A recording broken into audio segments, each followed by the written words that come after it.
Hello, can you hear me? Look at this. Well, you got me? Can you hear me? Yeah, I can hear you. I had to turn up my volume. How are you doing? Good. How are you doing? I'm doing fantastic. By the way, I just hit record right when people join, so let the Okay. mayhem begin. Good. Good warning. Yeah, you're welcome. 5 minute warning. So, how you been? I've been good. How are you? I'm good. What have you been getting into?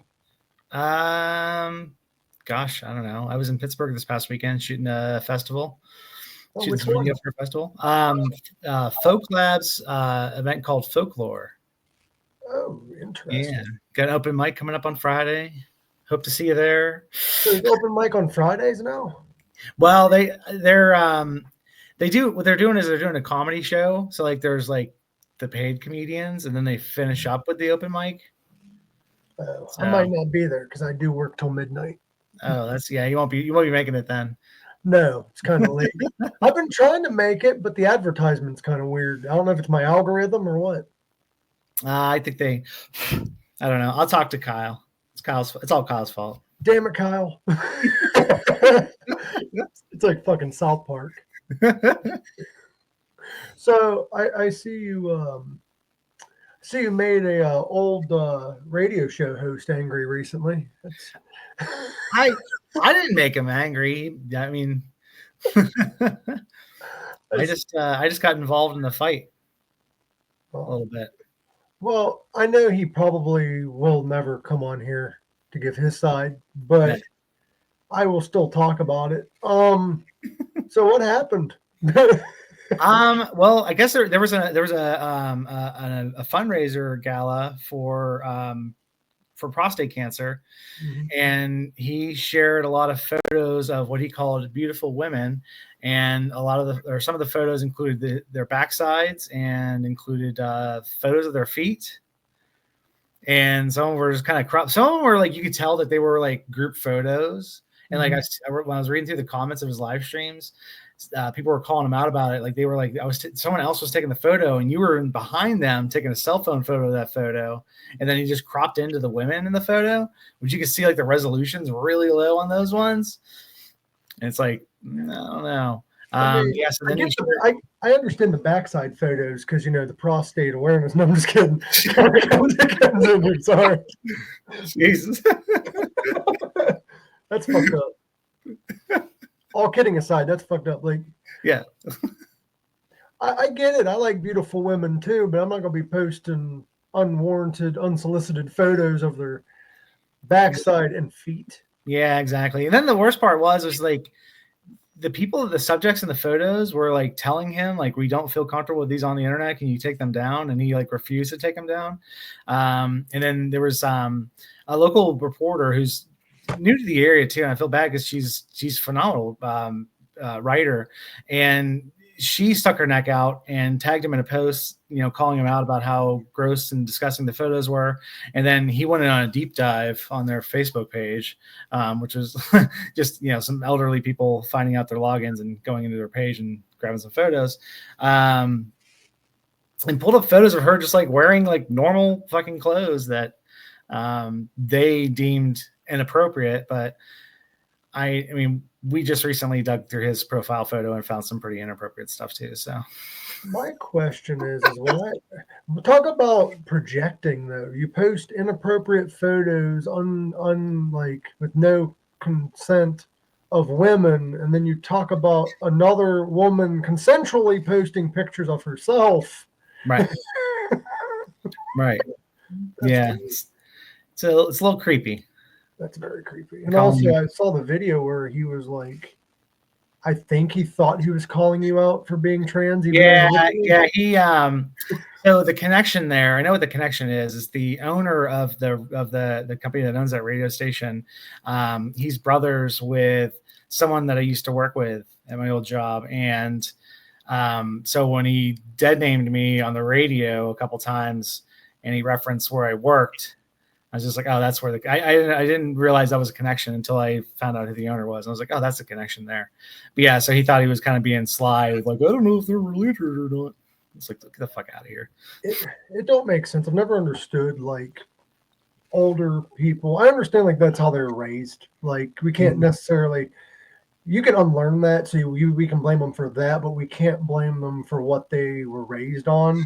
And it's unfortunate because a lot of older people are like, well, this wasn't around when I was young, or but yeah, it was. People don't realize that transgender people has existed since fucking Egypt. Yeah, since history's been written. You know what else? You know what else existed back then, along with trans people? What? Lead poisoning. And I think Yes. that's what this. I think that's what this is. Slide poisoning. I think that's what a lot of it is. Well, it's crazy because I did some deep dive research because instead of arguing with people, I do my own research. And the oldest gender changing procedure that we have documented is either 1800s Mm-hmm. or even older than that, back in like 1000 CE. Yeah, yeah. There was a emperor that they don't know if he had a procedure done, so they can't prove it. But it's believed that he had a procedure done, and he was the first trans leader.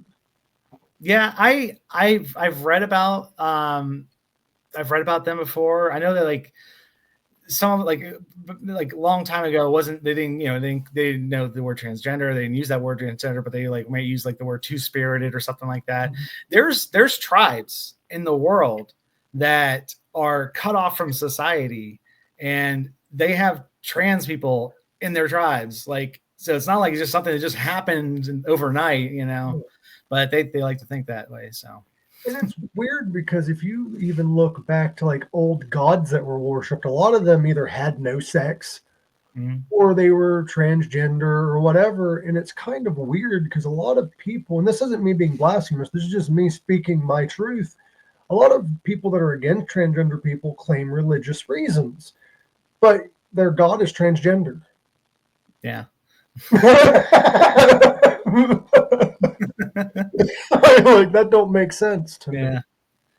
I mean, I don't know. I don't know. It is what it is, unfortunately, sometimes, but we just got to keep fighting the fight, Well, I follow this guy that you might find interesting. And this is kind of how we can tackle the issue if we can keep our cool long enough.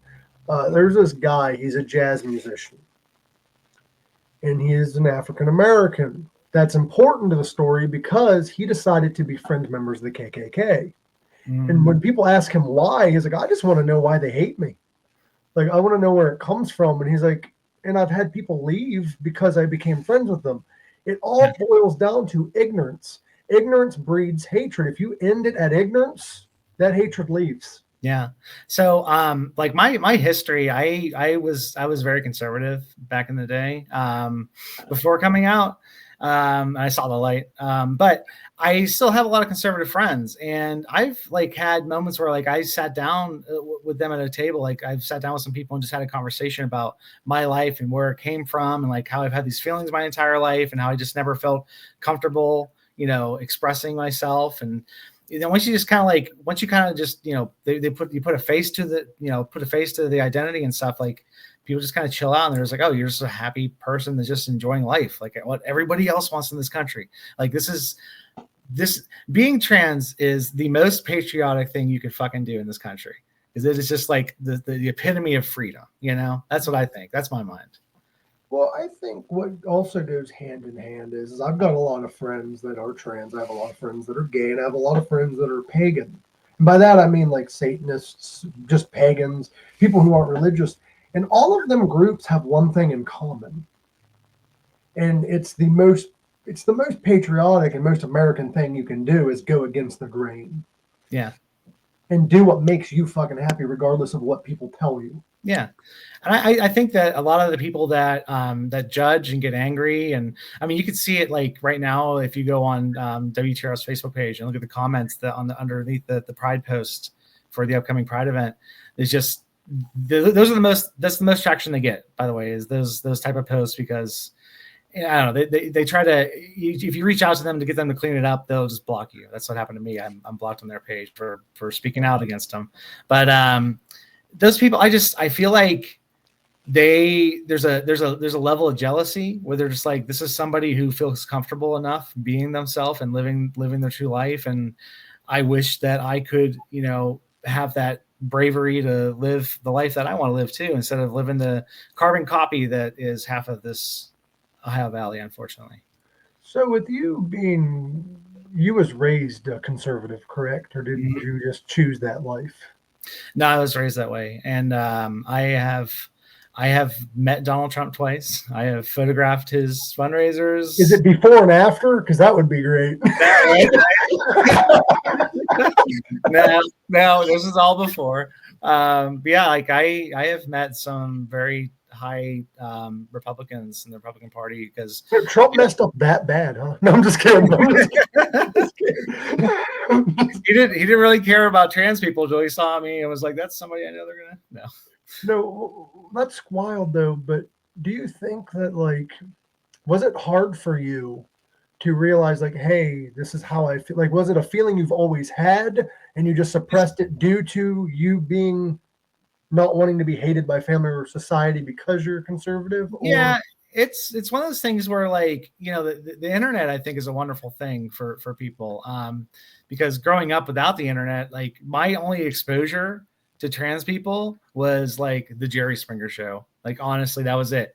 And so you have this idea that's beaten in your head that this is something awful, this is bad, this is, look at it, it's mocked on TV, this is terrible, and you just kind of get fearful of living that type of life, and you're just like, well, this is something I used to tell myself all the time. I was like, this is something in me that I'm just going to take to the grave. And during COVID, I had a lot of different life changes happen.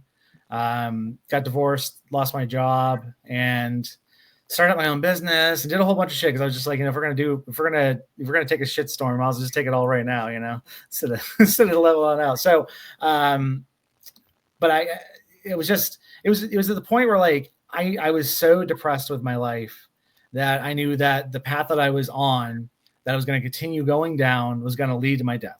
Eventually, I gained a bunch of weight. I, was not taking care of my health. I just didn't care about living anymore. And, so I just decided, why am I doing this to myself? Why don't I just, take the chance on living my authentic life? And then I just drove myself out to an outreach center in Pennsylvania and got started. And this is after, for people watching, I didn't just drive and get hormones. This is after years of therapy first. You can't just go in there and just get therapy. You have to explain that, you've been to therapy and there's a lot of stuff. And then you get your blood tested every few months. So it's very, it's very on the level. Yeah, I'm glad you specified that, because I see a lot of people are like, well, you can just go into any clinic. I'm like, no, they'll clock you on knowing if you're legit, needing gender affirming care or not. That's interesting though, because at the end of the day, I think that's the case with a lot of people. And I think that's where a lot of the hatred comes from, is because those people aren't comfortable with themselves. That's kind of like going back to the whole shadow work aspect of life, where you hate something else somebody else is doing because you hate that about yourself. Yeah. So I think it's because of being trans now. I get some clients who may not be comfortable with working with just cis people or whatever. But one of the clients that I have, I'm not trying to out them or anything like that, it's a swingers hotel takeover group. And they wanted a website done. I was like, okay, that's fine, I can design a website for you. But then they said, would you mind attending an event, because we don't have very good photos. We'd like some professional photos done on the events and stuff, no nudity or anything like that, just them having fun and the dance parties and stuff like that. And they had New Year's where the ball dropped and stuff. So just people having fun and talking and stuff. But when I pulled into that parking lot, so mind you, this is a hotel takeover. They buy out the entire hotel, so every single car there is for this party. Mm-hmm. MAGA sticker, MAGA sticker, MAGA sticker, MAGA sticker everywhere. I want to say that 90% of the cars there had some kind of Trump decal on it. And I was just like, wow, if these people lived their true life and didn't feel that they had to hide it, they would probably be a lot more comfortable with themselves. But that's kind of interesting that people with MAGA stickers are at a swinger event. Yeah. Because aren't they supposed to be God Almighty kind of people? Yeah. Yeah. that the event's on Friday and Saturday, so they're having all kinds of fun on Friday and Saturday, and then going to church on Sunday morning. That's fucking crazy. That's fucking wild. But I'm glad you finally got comfortable in your own skin, because a lot of people stay not being true to themselves because they're afraid of family disowning them or losing the life they have, and it takes a lot of strength, and people don't realize. Yeah. I actually, I was at the Show of Hands event yesterday, and I saw someone I knew, and their mom was there, and we talked for a little bit, and they told me that they were coming out of the closet, and I'll never so the backstory is I shot a wedding for them years ago, and the mom, it was right when I was getting divorced too, and I spoke to the mom, and she knew me and my ex-wife, and she was like, "Oh, how's your wife doing?" I was like, "Oh, we're actually getting a divorce," and she was like, "Oh my God, I'm so sorry," and I was like, "No, it's okay, it's gonna be okay, everything's gonna be good." And she's like, "I never really understood that until I saw you come out, and now that my daughter came out, and her daughter's now going through a divorce," she said, I didn't understand why that was that type of reaction until now. And when they ran into me, and I knew, because I was just like, "Oh my God, this is fantastic, great, great for you." And they said that's the opposite reaction that they've gotten from everybody else. It's a celebration. It's sad in a way, because the people that's spreading all the hatred towards people that are different are people that follow a lifestyle or belief system that's supposed to love everyone. It's condescending. Yeah. And it's quite depressing, really. Yeah, and I mean that's why I try to I do stand up now and stuff, and I'm trying to get out and everything, because I want to put as much as normal as my face is, but I want to put a normal person out there in the world, so they see trans people and they go, "Oh, that's just somebody who fucking hates the prices of orange juice at Kroger right now. It's $8 fucking." You do an amazing job, by the way, with the comedy. You had me cracking the fuck up. I love it. My biggest bit right now is where it's an alternate reality, and most of the politicians are trans, including tranny Trump. Oh my God! What was? Huh? My name's Danielle Trump. I've got the best vagina. Nobody has a vagina like me. It's 3 years old. It's beautiful. Doctors were like, "No one did surgery like you did." Matt Gaetz saw it. He's like, "I love your vagina." My friend Lindsey Graham didn't even change their name. Nobody has a vagina like me. Yeah. Doctors are like, "How'd you heal up so fast?" They put a hole in me and it just healed. It healed. Yeah. I can't get the vagina because I healed too fast. That healed faster than your ear. Dude, I never understood that shit. What the fuck? That dude gets shot in the ear and it heals in 3 days. Because he's a god. That's why. Okay. That makes sense. That's what it is. I'm waiting for him to come out and claim he has some kind of major illness, so he can claim nobody gets an illness like him. Yeah. I thought about I was like, how's he gonna one up Biden on the cancer diagnosis? Nobody has dementia like me. I had it. I had the same disease. I healed it. Well, what's very saddening though is when it was announced that he was sick, the reply is it's a conspiracy theory. Instead of we wish him well. Nope. Yeah. I mean, well, when Trump got diagnosed with COVID, I mean, it was the same thing. They rushed him out of there and took him to the helicopter and everything. They're like, "Oh no, he's fine. But the insiders are like, "No, he's not doing good. He's having troubles breathing, and he's running into some health issues and stuff, and it's not good for people his age." And I'm just like, gosh. And when I saw that though, and if you look at him then and look at him now though, he's a lot more orange. He might have long haulers, because he's a completely different person mentally. If you pay attention, because I was never a fan of his, but even his policies have drastically changed. Yeah, I think that he feels that he has more freedom to do what he wants to do now, and he's got people around him that are a bunch of yes men and yes women that just do whatever he wants. It's the same I worked at the person I used to work for, who ended up being Trump's largest private donor in 2016. They are very similar in the way that like they love their ass being kissed.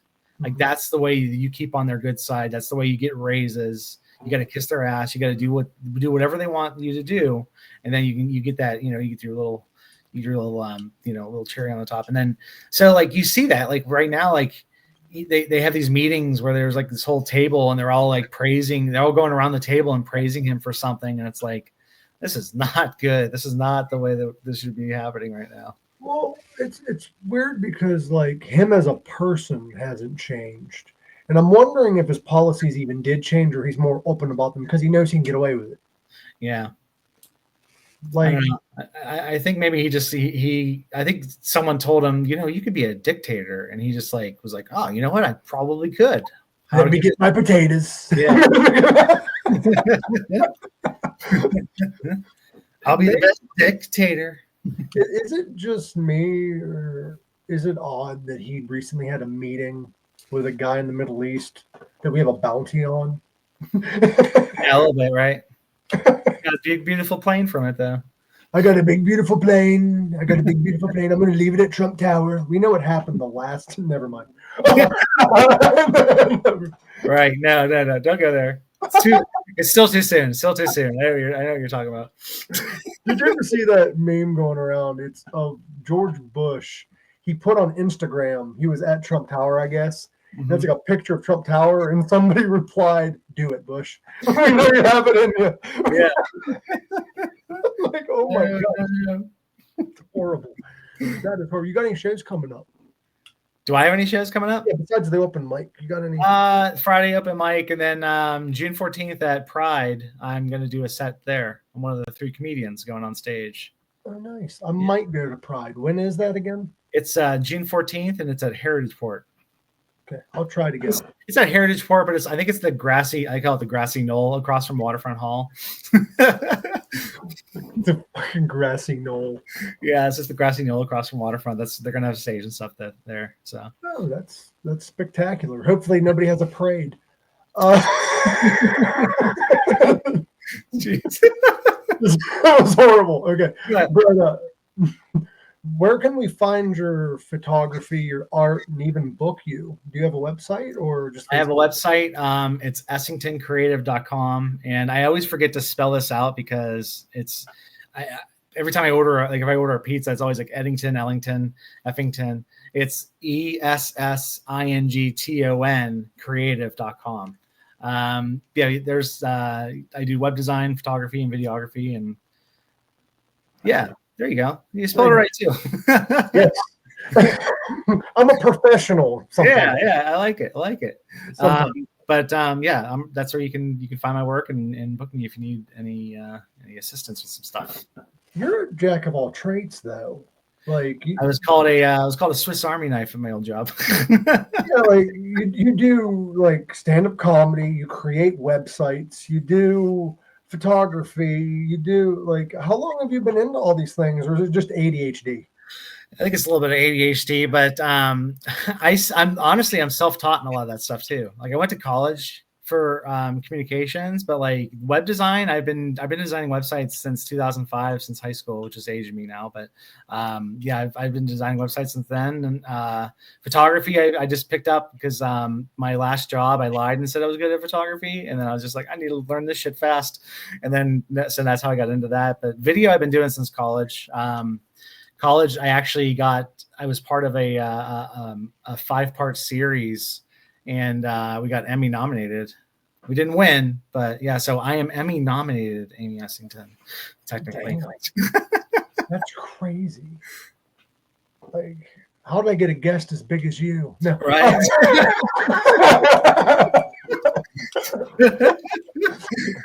It's great. You're the biggest. You're the best. There's the website again for anybody that's watching. If you're listening, I'll put it in the description. Yeah, I'm on the socials too. Just search for Essington Creative. Okay. Your last name, though, when you say it, some people was like, how do you spell that? Because I get that with my last name a lot too. Yeah.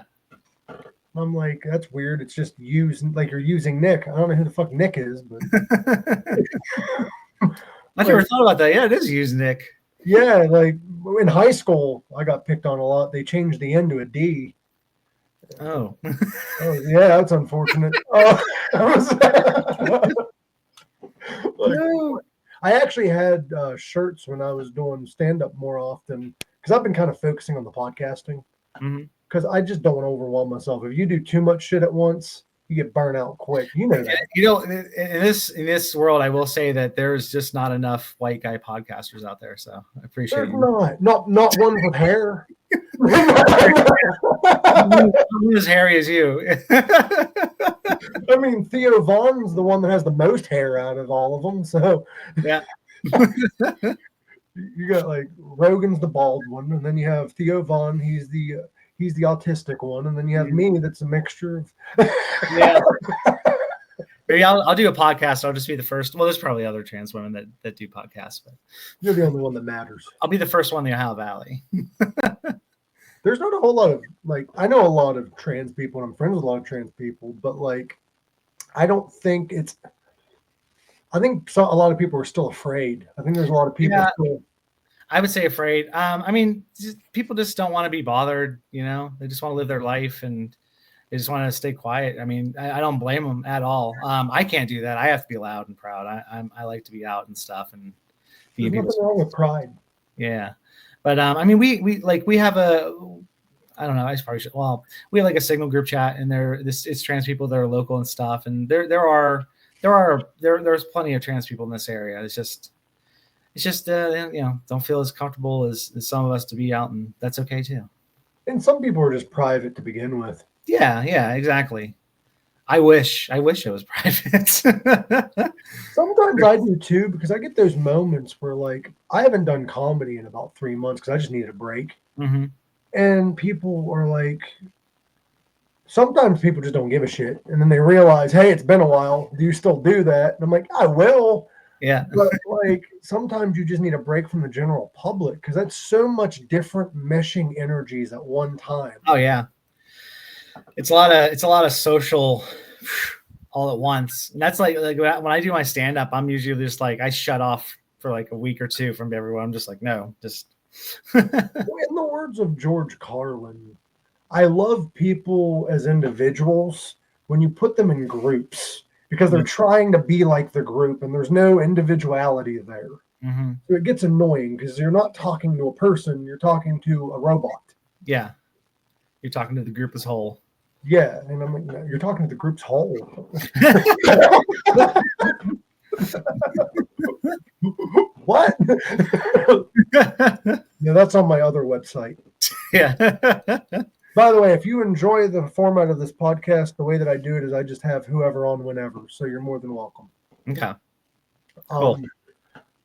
As for events for me, I am going to, and I do recommend if you want to come too, you should. OVDJ, my friend Louis Balk, you might know him. Yeah. I've photographed their shows before. He has Camp Out coming up in September. He also has Summerfest, which is coming up as well. I'm going to both. But Camp Out, I'm going to be a sponsor. I'm going to set up the podcast there. So of course you are. There's a lot of weed there. Yeah.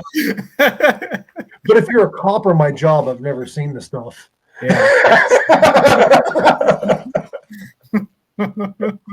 Thing is, though, it's hard as a society because even potheads have a similar like dogma attached to it.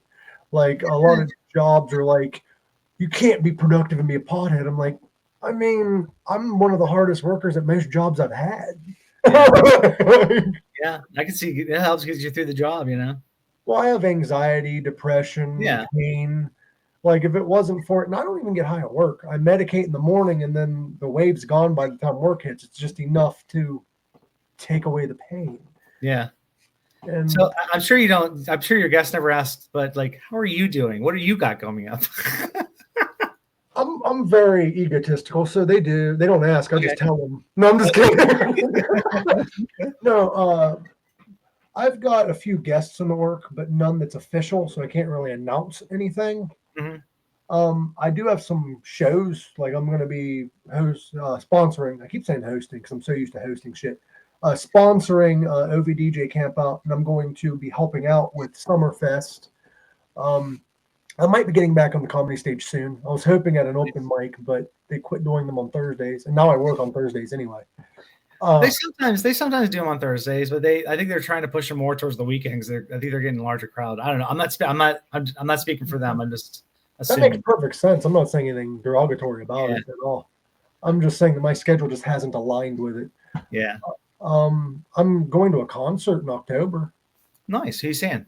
Alice Cooper and Judas Priest. Ooh, the first concert I ever saw, it wasn't Judas Priest, but it was Rob Halford.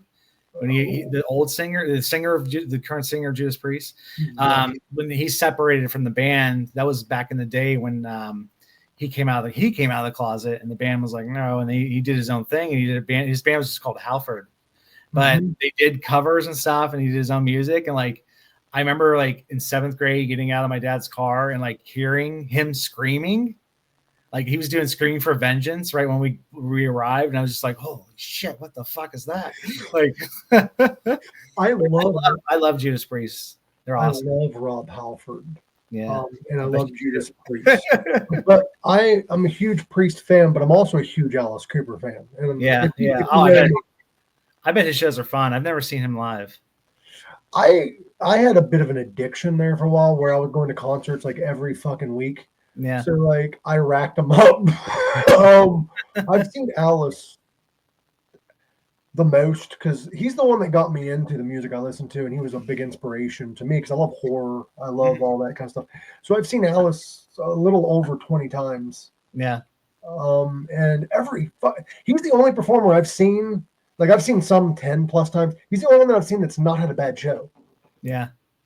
I'll tell you who's an older band that puts on an amazing show is Iron Maiden. Oh, I saw them and it was fucking incredible. Yeah, like Bruce Dickinson's just like sprinting across the stage and shit, and it's like that dude's old and he's just like running like he's like an 18-year-old. And he sings amazingly, and he just fought throat cancer. Oh yeah, his vote's fucking phenomenal. What did I say? What the voice? Yeah. Well, Rob Halford's the same way. He's like 70 and he's still singing Painkiller like he just released it. I know. I used to. What's funny is my old CEO. He was like he was in his 70s too, and I'm like Rob Halford is like 2 years younger than him, and like I'm comparing him to like Sammy Hagar's the same age, and like he's like this rock star, and then this guy's like country club old man in Shady or in St. Clairsville, and it's like, what the fuck? Like, why couldn't he be a cool fucking rocker? Like. Did you see that Rob Halford, the cool thing about Rob, not only is he like a metal god, but he keeps up with modern metal bands. Like he posted a picture on Instagram. He paid to see Behemoth. Yeah. Because he's a fan. And the singer's like, you're fucking Rob Halford. Like, it's bad when even the singer of your band is like, fucking awesome. Did you know that Rob actually kind of helped the career of 2 guitarists? Really? He was in a band after he left Priest. You might already know this. After he left Priest, he had 2 bands before Halford. Yeah, I can't remember that. I used to know I knew everything about him, but I forget now. So remind me, because when he first came out of the closet, he started a band called 2, which was an industrial metal band. They released one music video that featured porn stars, gay porn stars, everything else. The band was actually created by Rob and John Five. Mm-hmm. John Five is also of David Lee Roth's solo band at the time. Now he's famous for being with Marilyn Manson and Rob Zombie. And now Motley Crue, but is that really Motley Crue? But and then later on he formed Fight. Oh, yeah, that's right, Fight. That's right. The guitarist on the first album was Russ Parrish. Now I don't know if you know who Russ Parrish is, but later on he became Satchel and he formed Steel Panther. That's right. Yeah, that's right. That's what that connection was. Yeah, I remember like looking all this stuff up before, but like trauma and everything else, life happens.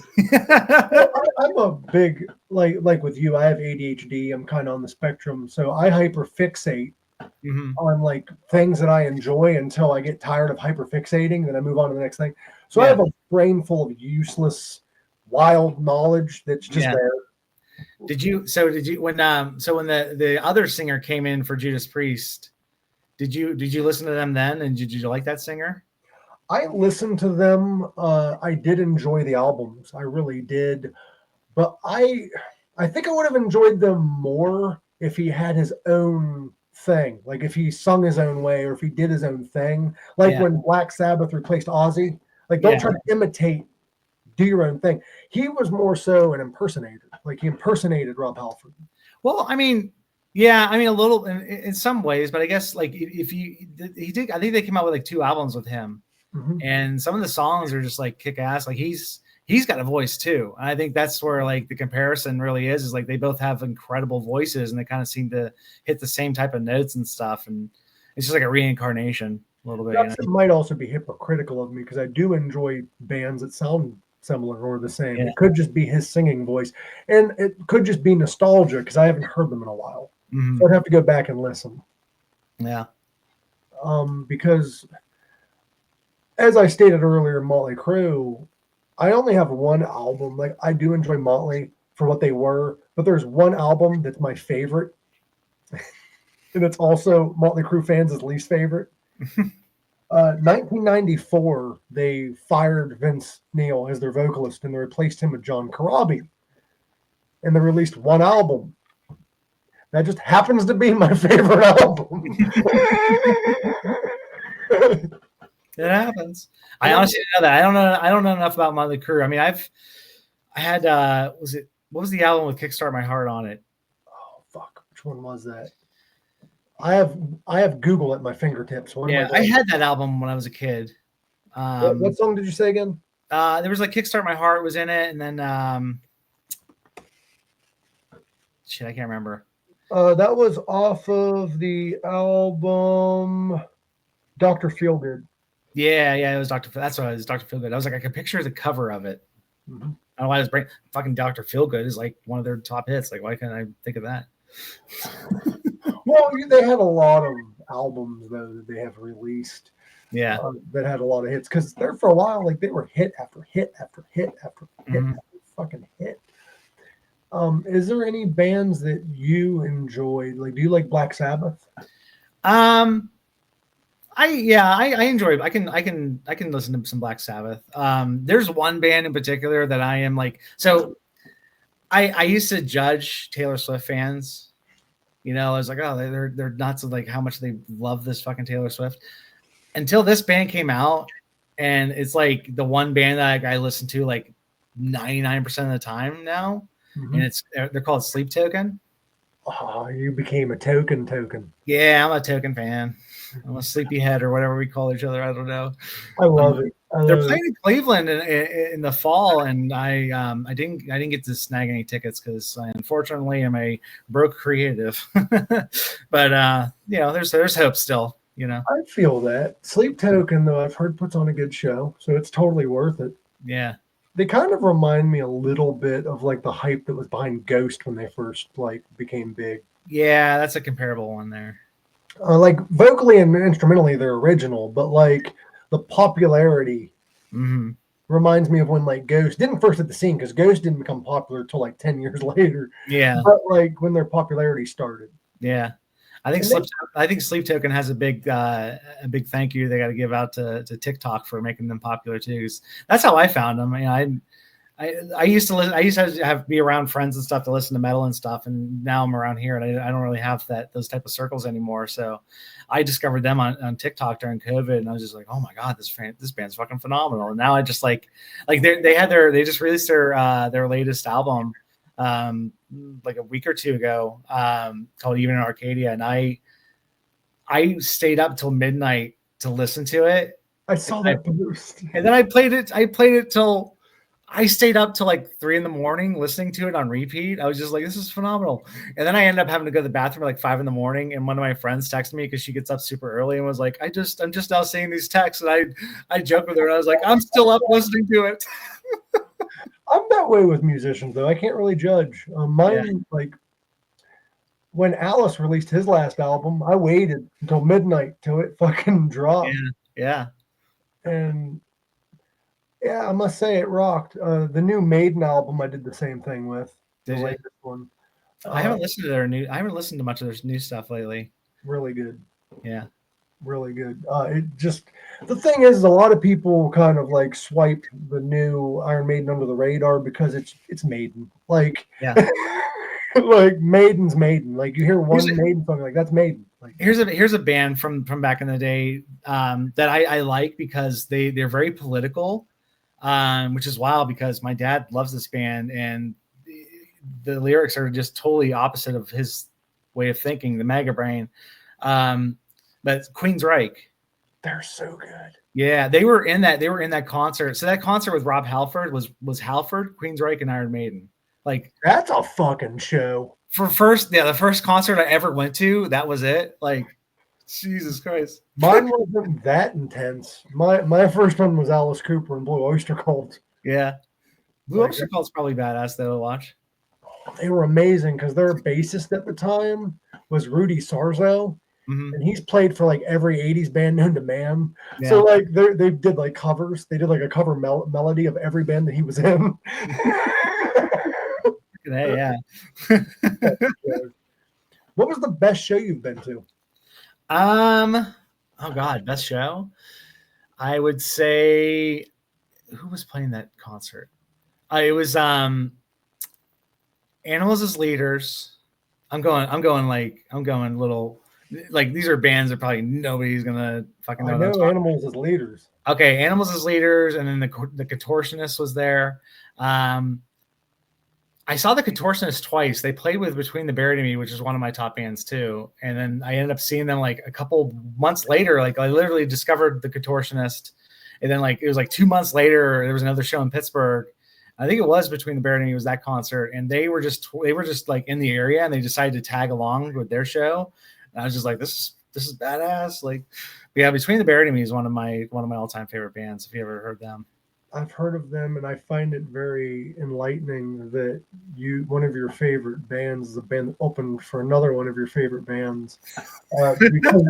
Because there's so many really good underground bands, if you show up early to shows, that will blow your fucking mind. Yeah. Like that's happened to me quite a few times. And the first one that comes to mind, and you probably never heard of them, but their name's Cane Hill. Do not. When they hit the scene, they were like modern day Slipknot. Yeah. And then they turned around and did like a pop type album. Switching it up. Yeah, and then they turned around and went right back to the brutal shit. And then they went in between, and they're like, "Fuck you, we do what we want." Like yeah. they just take that. I'm like, that's cool as shit. Oh yeah. One of the craziest shows I went to, not that it was like amazing or anything, but one of the craziest shows I went to is probably Marilyn Manson. Mm-hmm. I love his music and his shows. He's either hit or miss. Nowadays, I'm very proud of him because he's sober now and he's performing great now. Mm-hmm. But unfortunately, when I saw him, every time that I saw him, he was still fighting himself and drug addiction and shit. Yeah. And one of the times I saw him, he threw cocaine into the crowd. Yeah. And I'm like, and people's like, "Aren't you?" A friend of mine, this was like their first show. And they're like, "Aren't you shocked?" I'm like, "It's Manson." What have you gone to like any kind of big festivals like Ozfest or Mayhem Festival? Sonic Temple, Rock on the Range, Chicago Open Air, and Louder Than Life are the ones that I've been to. Nice. I've been to Ozfest and a Mayhem Festival. I was on like I think I went to the last Mayhem Festival before they stopped doing that. See, when Ozfest was going on, I was still in high school. My mom was kind of strict. Mm-hmm. And the year that I was going to go was when it was free, which happens to be the last one that ever happened. Mm-hmm. It was headlined by Ozzy, but Slipknot was right before Ozzy. And my mom was just worried about what would happen to me, which I respect, even to this day. I was upset at the time because I'm like, Ozzy just released Black Rain. Ozfest is free. But I didn't get to see Ozzy, luckily, later on in life, during his last tour, actually. Another crazy show is Gwar. Have you got to see them guys? No, I never got to see Gwar, but I saw the knockoff version, Mushroom Head. Or no, that's that's Slipknot. Never mind. That's Ohio Gwar. That's Ohio Gwar. No, I've never seen Gwar live, but I've seen like their performances on YouTube and stuff. I'm just like, God, That's need a to. little intense, a little crazy, fun. You need to, but if you photograph this kind of music, Bring a raincoat. you have to have that special rain thing for your camera. Yeah.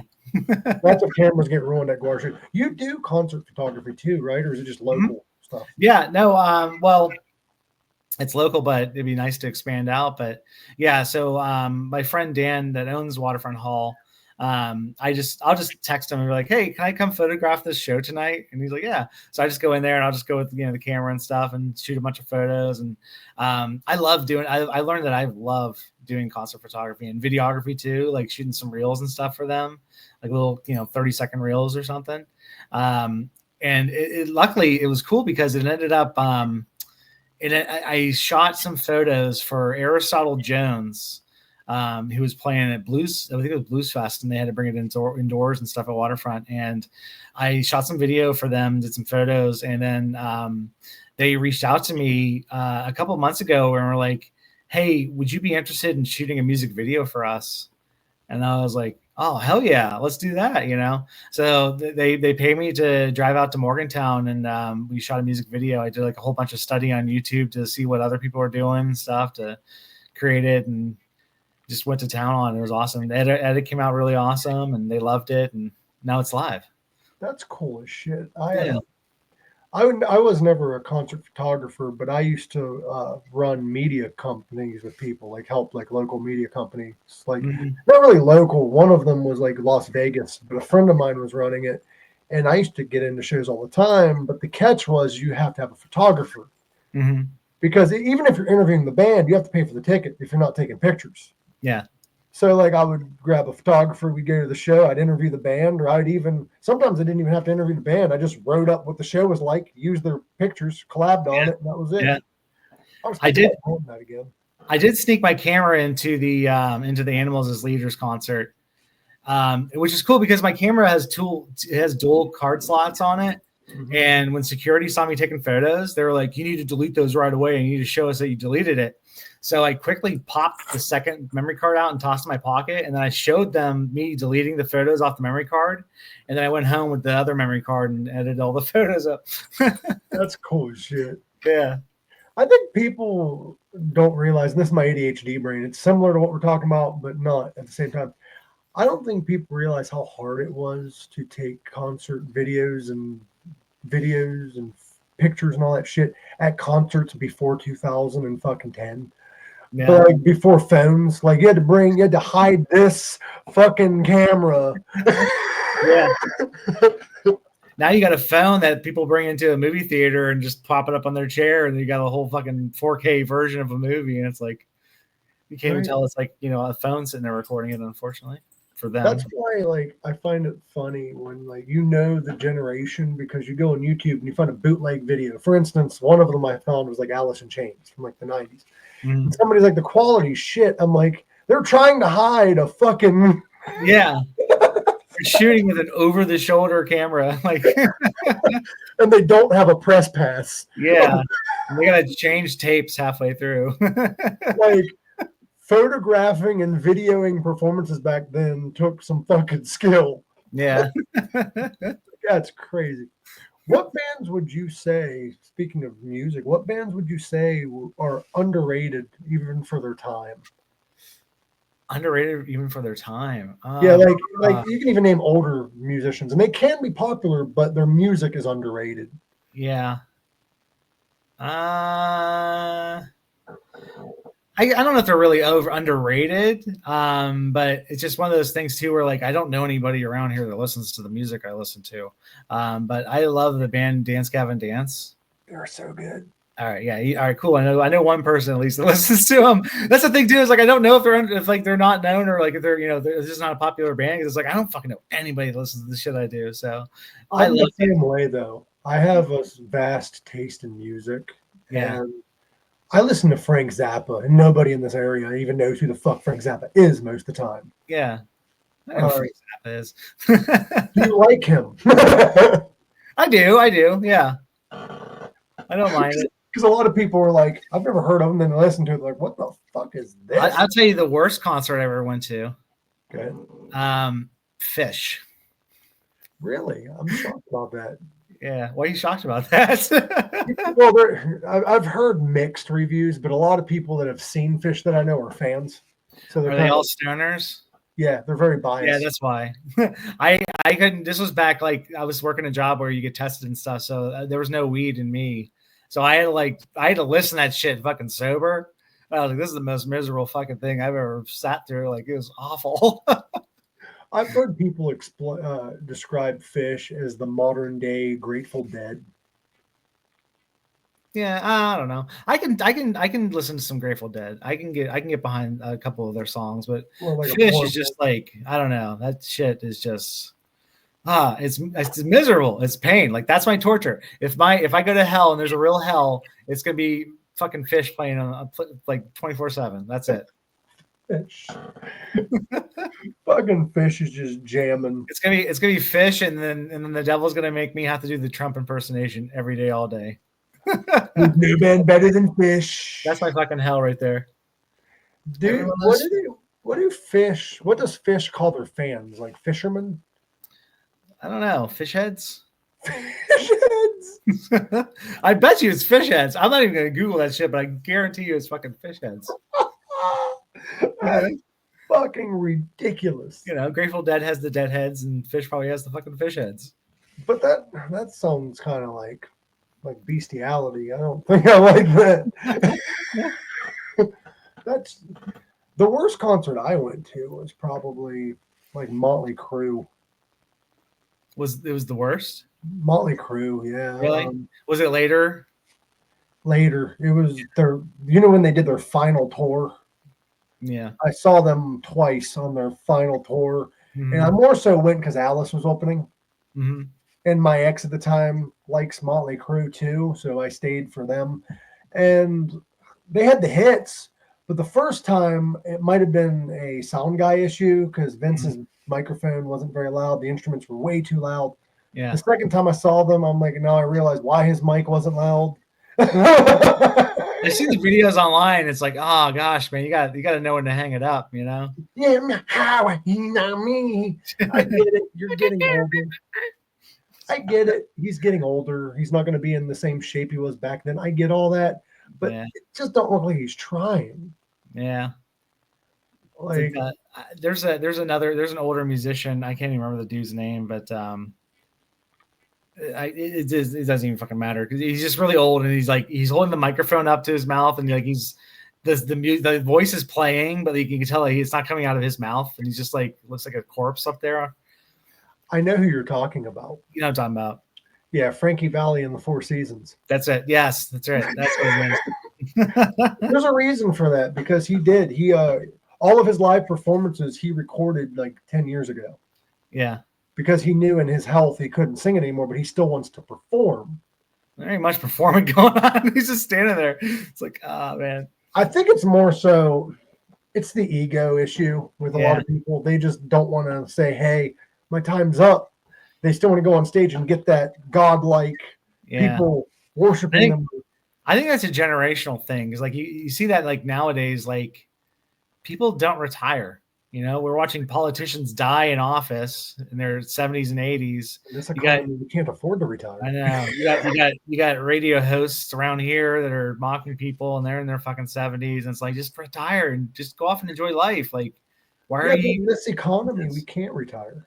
That's true. Yeah, there's no retirement now. Hell, fucking Ric Flair returned to wrestling. Again? Yeah, 2 years. It was like a year or two ago. He returned to wrestling.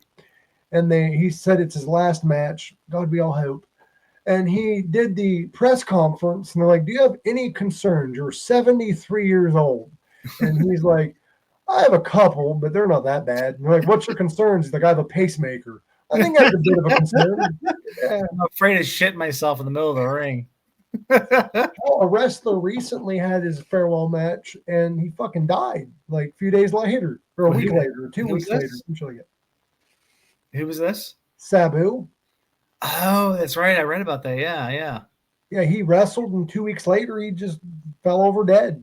Yeah.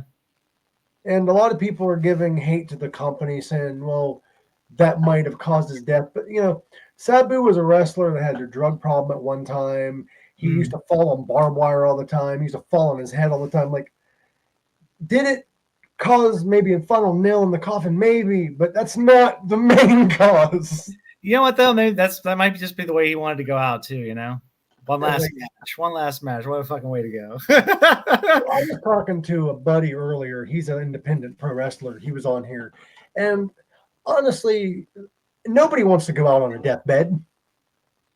Yeah, everyone wants to go out doing what they love. So they should bring Kane back and just do casket matches, and like everyone that wants to come out of retirement just fights him one time, and then they kill him. And, like that's it. It's horrible. But great. No, do it with Undertaker because he's close to retirement age anyway. That's true. He did retire, and what's admirable about the Undertaker is he did his retirement match. It wasn't even an announced retirement match. He just quit wrestling after. Yeah. And he said, no, I'm not going back. And they're like, yeah, but the fan. He's like, I know I can't do it no more. So what's the point? Yeah. He's like, I'm not. His last match was a cinematic match, and then after that. Oh no, we froze.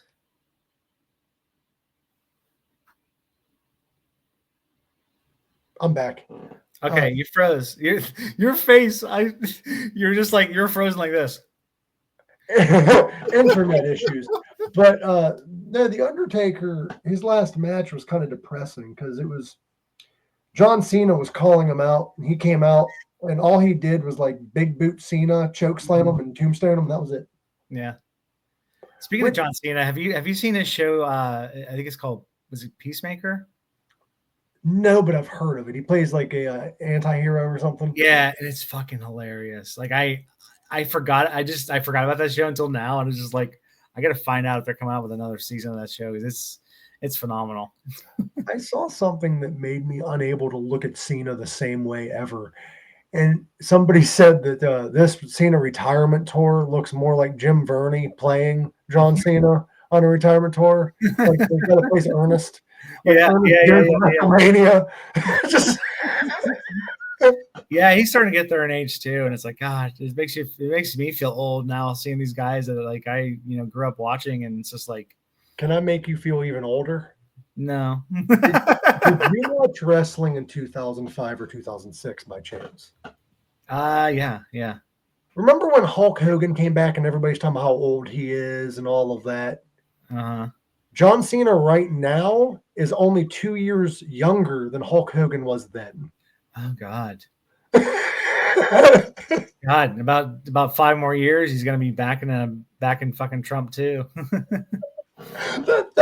I laughed because I'm not going to hate somebody for like their whatever, as long as you're not trying to impeach on somebody else's autonomy, which is why I don't like a lot of Trump supporters because that's what they're doing. But Hulk Hogan, when he backed Trump, it was funny because he went to tear his shirt off and he couldn't. Yeah. He's like, oh, no. Roar! Like, why didn't you cut it? Yeah. I remember that. I was like, oh no, the Hulkster's gotten weak. And then Hulk announced a few months later that he's officially retired from wrestling. I'm like, you haven't wrestled in a fucking years, bro. We were hoping. Like that's yeah. Jeez. I like when people make obvious statements like that. Yeah. By the way, I'm transitioning. Who, Hulk or you? I said I am. I'm transitioning. I'm just making fun of him. Could you imagine if Hulk does transition? Oh yeah. Yeah. He looks like a Bertha. Yeah. It'd be funny if he transitioned and he like kept his hair the same. What's funny about him is he wears hair extensions. Yeah. And he just walked around and called everyone sister. What are you doing, sister? What are you doing, sister? But he still has that bald spot. That kind of reminds me, and I know it was kind of insensitive, but my sense of humor is dark. So you gotta bear with me. But did you watch that episode of South Park where they had Macho Man Tranny Savage? Yeah. That would be Hulk Hogan. Not a big fan. Not a big fan. I figured you wouldn't be, and like I like the humor in it. I didn't like the hateful way that they portrayed it, but that's how Hulk Hogan would be if he transitioned. Oh yeah, 100%. It's I mean, still got a mustache and shit. yeah, I grew up watching South Park. I actually, my senior year of high school, we had to do a senior project, and I made a stop motion construction paper cartoon of my local town. Jesus. We had this. There's this. It's called the Doughboy, and it's this tall statue. It's in Mount Pleasant, PA. If anybody's listening and they're wondering where the fuck this is at, but it has a big soldier, a doughboy on top. And what happens in the show that I made, the episode I made, was lightning strikes it. The doughboy comes to life and he starts destroying the world.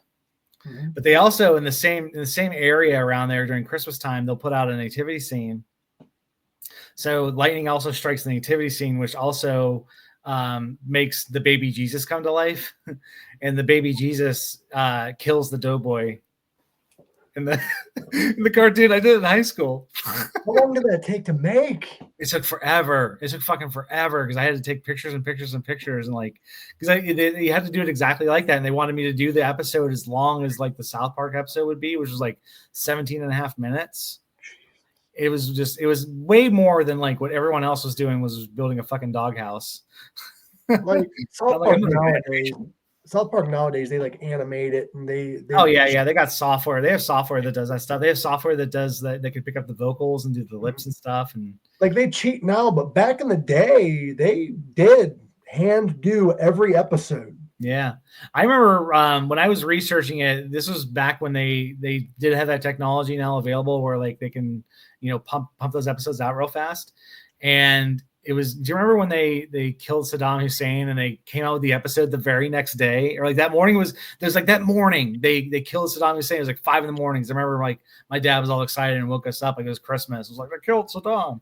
But like that night at 10 o'clock, they had an episode about Saddam Hussein. And like, it was insane because they were using that software. They completely scrapped their episode they were doing. They rewrote a whole new episode and then pumped it out that night to get it. I think they rushed it to the studio by like 9:30 or something like that. And like they got on the air.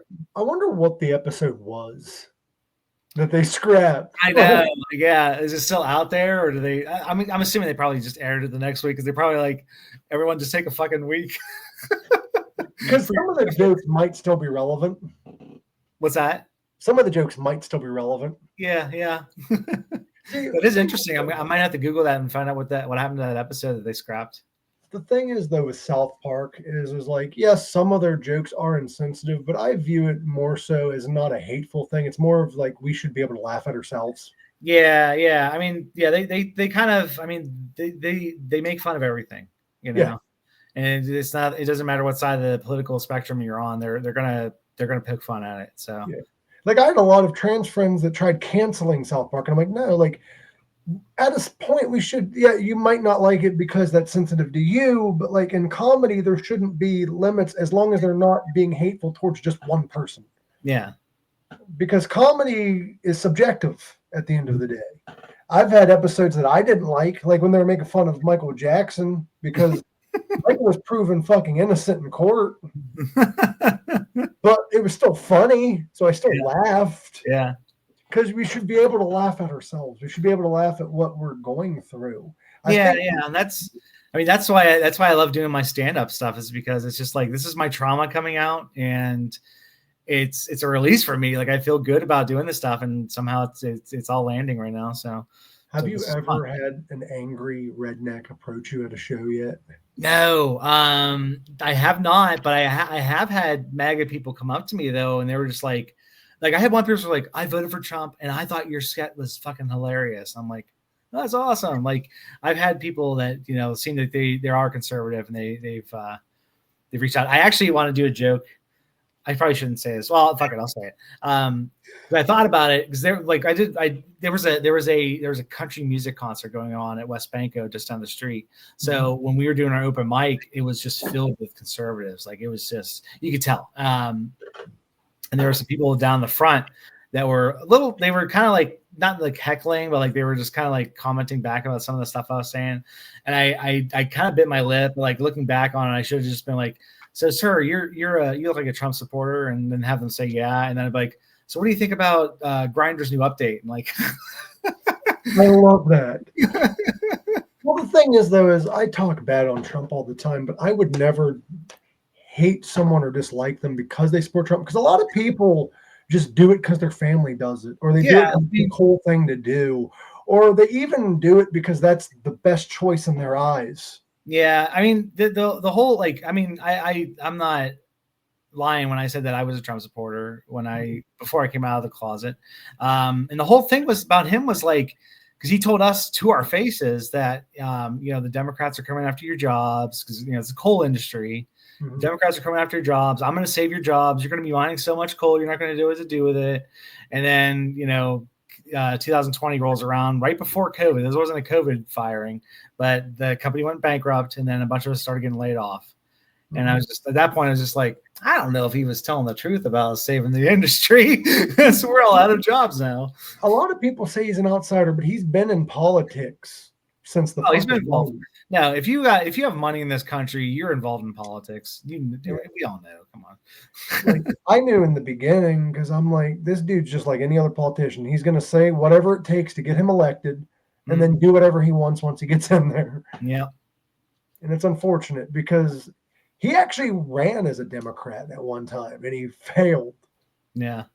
I don't know if you remember that, but in the 90s, he ran for president. Mm-hmm. He didn't even make it a month. He didn't. He had to wait for his time. Well, at the time he was running against, I think, Bill Clinton. No, that would have been, I think it was 97. I forget who he was running against, but I think George W. Bush won. Spoiler alert. And then 9/11, spoiler alert. Spoiler alert. So do you think, as a comedian to comedian, how soon is too soon for a joke? Like when a tragedy happens, how soon is too soon? I think it depends on the size of the tragedy. Like if you're talking about planes crashing into buildings and the trajectory of the country completely changing, that's a kind of a touchy. I don't know.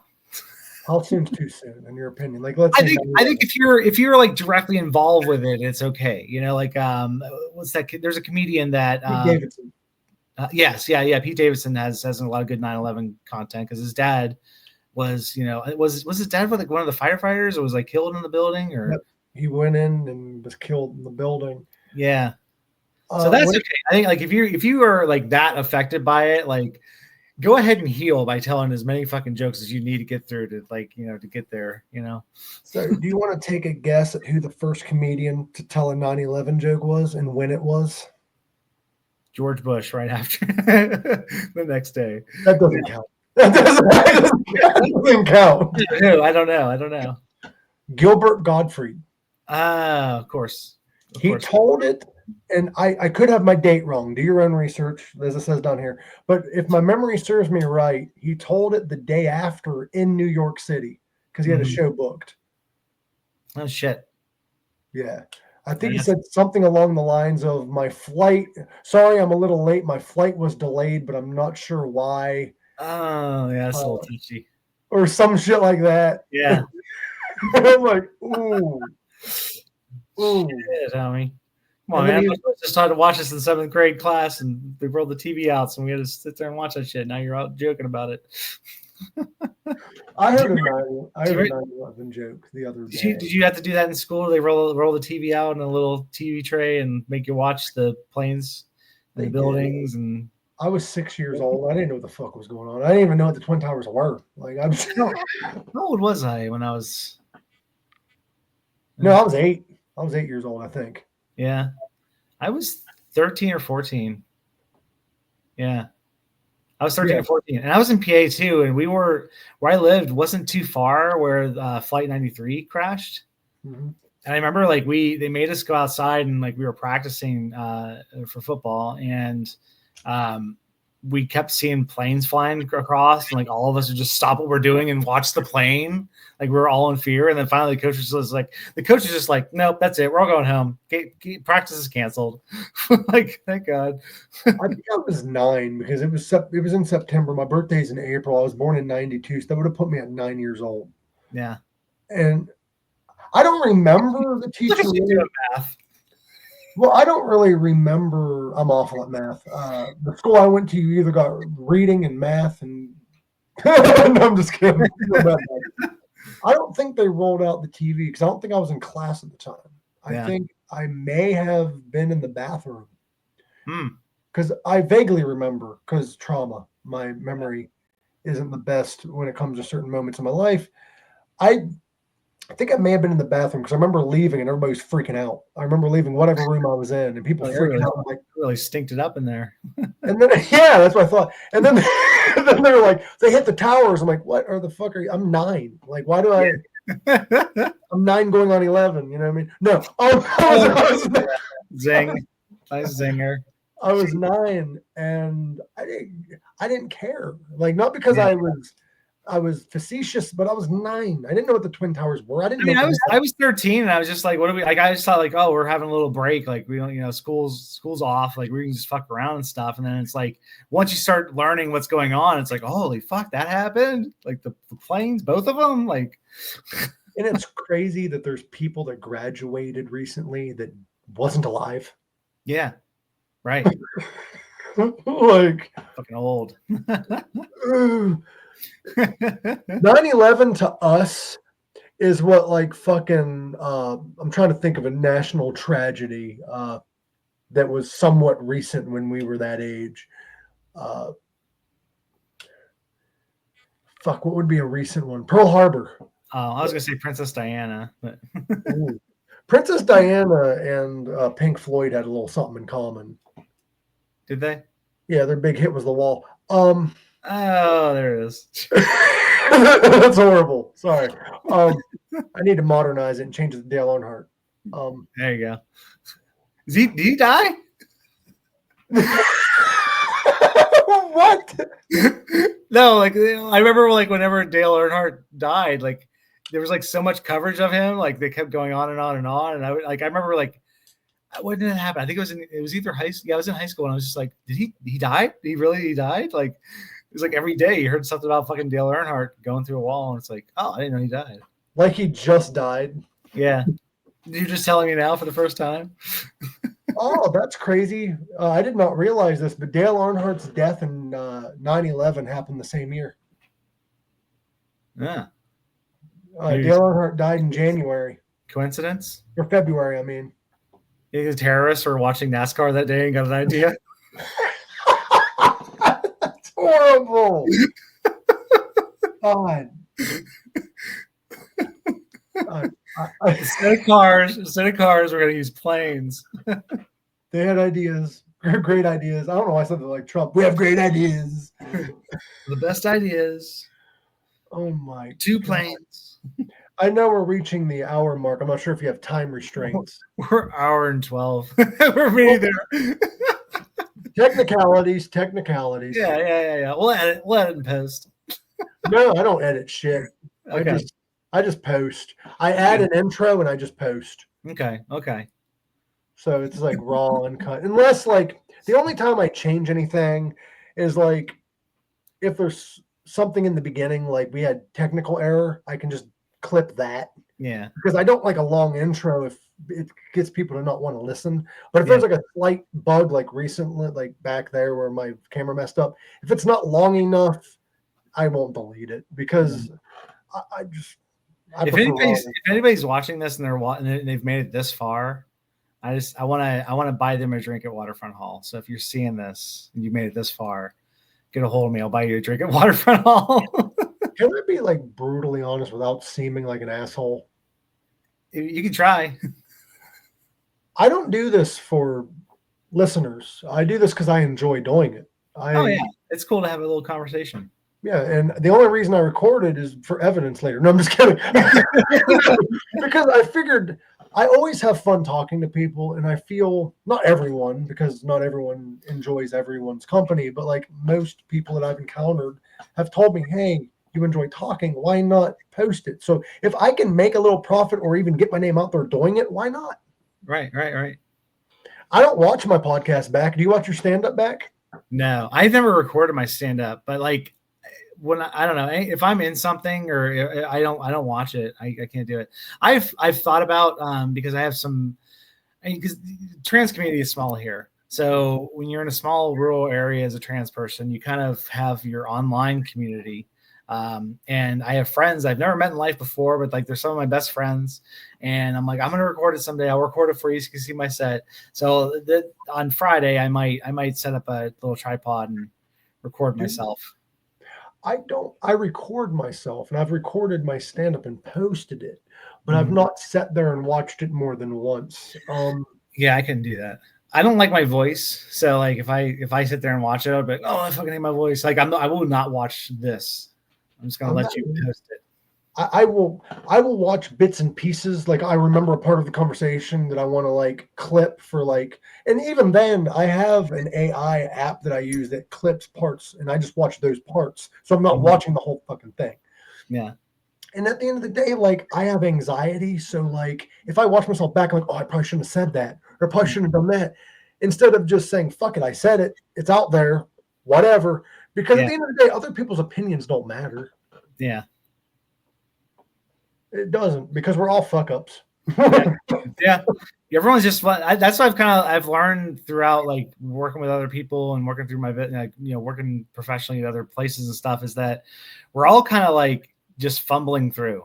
Like Yeah. nobody's an expert. We're all just, I think some of us just pretend we're experts at shit, but like nobody's an expert at anything. We're all just we're all fucking Googling it. We're all YouTubing it. We're all just kind of stumbling through life, figuring it out as we go along. The thing is, though, is people, even if you say something, like I've said a lot of fucked up things in a conversation, people will flip it into a way that you didn't mean it, and the person that you're talking to didn't interpret it.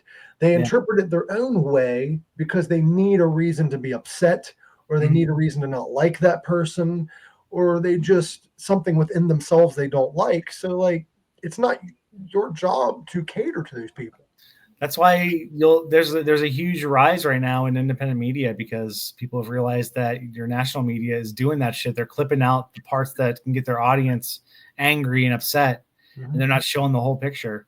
There's actually, I think recently there's been studies that show that the people are watching independent reporters more than your national news now.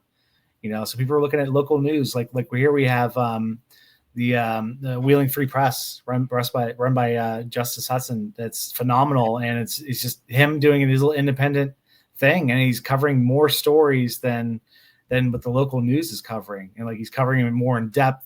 He's going out of his way to research and stuff, and like doing what they should be doing. Which is going to my next segment. I am bringing back OhioValleyNews.com. Yay! I remember when you were doing that. When's that happening, or are you just going to launch it? I put a thing out there that says summer 2025, which is funny because I don't even have the website built yet. But so I need to put that out there, because if I don't, I'm just gonna not do it. So summer 2025, but it's not going to be like what it used to. It's going to go back to its old days of like, it's just satire articles on a website. But I also want to like add a little bit of community to it too, because I'm involved with this mutual aid group locally and stuff. And like, I really enjoy volunteering now, and I want to have like a community aspect of it to where like there's actual resources on this website. And there might be there's a section that might be some good local news that might be covered and stuff, but then the majority of it will still be satire, stupid fucking news. But so like a localized version of The Onion, kind of with like a little truth added, like a sprinkle of truth. Yeah, because like with comedy, you don't know what's true and what's real. Yeah. Or what's fake and what's real. Sorry, what's true and what's real. That's nobody talks like I do. The best words. I like it. He said, I don't know what word it was, but the other day he was like, "That's a word I just came up with," and it's like the word's been around since the fucking 1800s. Like, isn't it weird? And this is a bit of hypocrisy, in my opinion. The party that is against transsexuals and gay people, right? Mm-hmm. The theme song is YMCA by the Village People, Gay Icons. Yeah, I love that. They're probably one of the first bands to come out of the closet in modern times. Yeah, and they're just like, yeah, Trump's out there doing his little dance. What's weird is that the hatred towards the LGBTQ community is actually recent, because ancient civilizations or any people that existed before 1900s, they didn't give a shit. Just do you, believe what you want, do what you want, dress how you want. I'm not originally from this area, but like from what I've heard is that there used to be gay bars, gay clubs in this area, and they're not around anymore. But this place used to be really accepting of the queer community, and just that has changed, and we just need to, now we're fighting to bring that shit back, you know. From what at least from my opinion and from what I've gathered, my own interpretation of life and how things worked in this area, I think it may have been during the whole satanic panic bullshit of like the 90s and 2000s and shit. I know it happened in the 80s, but it really hit this area in the 2000s because Nathan Brooks, well, there's a guy by the name of Nathan Brooks who claimed to be a Satanist that killed his family. And he was in this area. Oh, I think I've read about this story. And after that, people equated all this different shit with Satanism, and it's against God, and everybody wanted to be very religious, so they pushed all these people out of the community. Yeah, yeah. I think that's what happened. It could be wrong, but that's what I think currently in my life what happened. Fears are driving people. Yeah. And it's sad because one case, that one guy was a fucked up individual. Doesn't mean everybody is. Mm-hmm. But that was the panic of the localized area. Yeah. And I think that's why. And there was actually a gay bar somewhat recently that used to be in, I think, Wheeling, and it shut down. A friend of mine used to go to it all the time. And I don't know if it's because of the shift in opinions in the area or if it's just lack of clients and money, so they had to close. Yeah. How recent was this? I'm not sure how recent it was because I remember my friend going there in like 2010 or 11. Oh, okay. So like it may have been like 2014. It may have even been due to the pandemic. Well, that's not, I mean, 2014 was 11 years ago, so it's not too recent, you know? Right. But I don't know how recent. It may have been even during the pandemic, and I just didn't realize they were still open. Yeah, it could have been. I mean, I think if it happened, if I was out of the closet when this place was open, I probably would have heard about it. But what year did?